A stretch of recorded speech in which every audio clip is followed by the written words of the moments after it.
One sunny morning, in skies bright and blue, a happy plane climbed up high and flew. The flight so great, the trip so much fun, that he almost forgot about that time in the war when he accidentally dropped his bomb on that orphanage for the blind instead of his actual target. Moving on. The reason for all the smiles that day? Mr. Fluffy and Stay Puft, best pals, out to play. The crazy bear covered in fluff, and a man of marshmallows that always stayed puff. Going to a birthday party, this super team does not want to be tardy. But no one knew that the plane felt quite icky. It seems the mechanic had been pulling a sickie and forgotten his part, and the plane didn't get the pills he needed for his heart.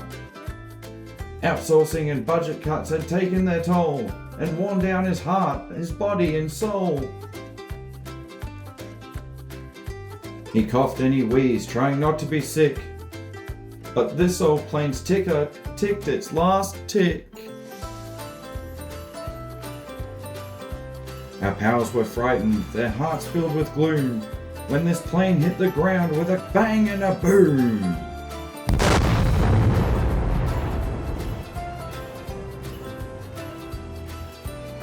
The bear made a fluff, and the man of puffed gathered the presents and stepped over the dead. "We'll wait for the rescue team to take us to the party instead," said Mr. Fluffy with a wink and a nod, "while the rest of our playmates shakes hands with their guide." Don't worry, Mr. Fluffy. As long as you've got me, you'll always have luck. With us both together, we'll never be stuck. A friend is a friend is a friend indeed, and no friend of mine suffers when he's in need. Well, now that you mention it, and I don't mean to be rude, but Mr. Stay Puft, something troubles me, dude. There's a creepy wet sound coming from my gut. That's your stomach. It's hunger, you nut. Hunger? Oh no! I need something to chew. Have you got something, Stay Puft? Anything will do. I'm sorry, Mr. Fluffy. I've got nothing to eat. My pockets are empty from my head to my feet. Nothing to eat? I'll waste away and go thin. And anorexia went out of style with that one Olsen twin. Mr. Fluffy, he thought, and in his head he did debate, until only one thought remained that he knew would be great. I know, I've got it, a plan that is grand, and our solution is right near the palm of your hand. You're made of marshmallow, my dear fellow. Perhaps if we went for the end of your arm, that should be enough to keep me from harm.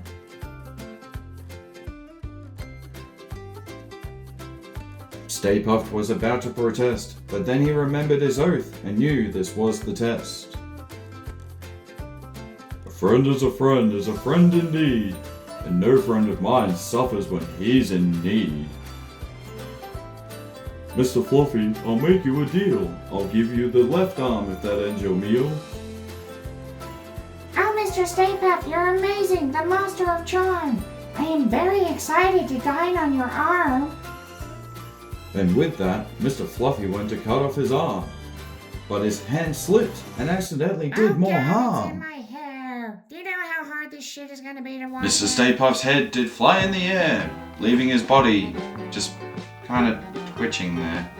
Mr. Fluffy was sad that he had murdered his friend in haste, but then came to the conclusion one should not let his friend's sacrifice go to waste, and started to make a lot of food out of the corpse of this sweet-tasting dude. He made s'mores pies right out of his thighs, and then baked it right under the grill.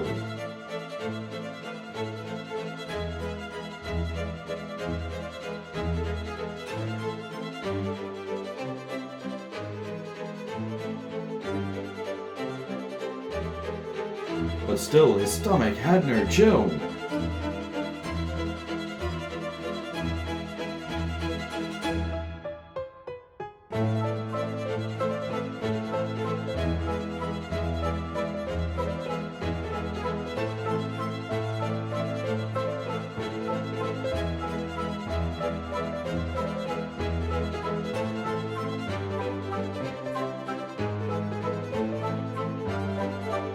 so he made s'more, and then continued to gore.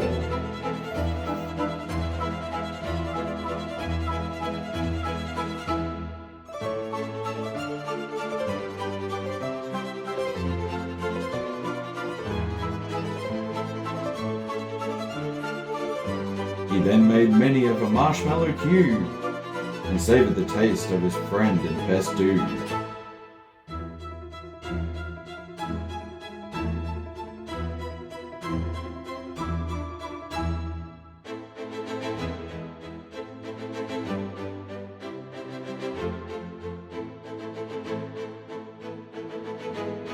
His marshmallow squares he stacked in pairs, and thought the meal was hearty.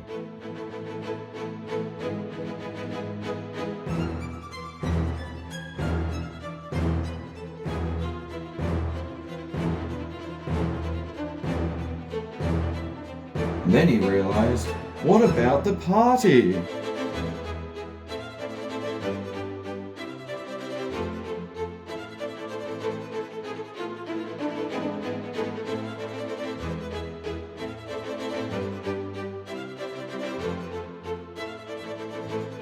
He had burnt the presents and already killed a guest, so he's going to need a plan.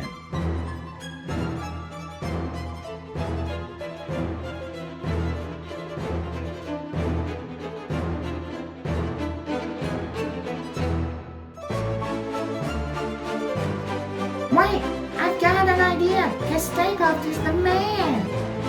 I can't go empty-handed, and I don't want to seem rude. When you can't bring a present, then you should always bring food.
That was Mr. Fluffy. Mr. Fluffy! Ugh, I probably should have taken the shoe bits off first. Ugh. Ugh.